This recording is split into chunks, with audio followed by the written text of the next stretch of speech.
देखो बिजली भी पड़ रही है भाई, ये बिजली कड़कती है ना, देखो एक नंबर हो रहा भाई। तो एक अच्छा हो रहा। और परली साइड है ना, परली साइड वहाँ पर ना, वहाँ पर भी कुत्ते भौंक रहे। देखो बिजली भाई, ये देखो भाई, ये देखो गाइस। ऐसा मौसम है ना, कभी कभी देखने को मिलता है, बार बार देखने को नहीं मिलता भाई। ये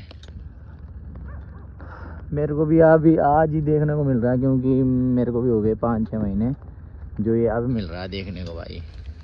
गाइस तो बहुत किस्मत वाले होते हैं जिनको ये मौसम देखने को मिलता है भाई। ये कार, ये बड़ी बड़ी गाड़ी वाले ना यूँ नहीं देखते कि भाई कोई साइड में चल रहा है या नहीं चल रहा, बस चलते जाते हैं, छींट आए या कुछ भी आए।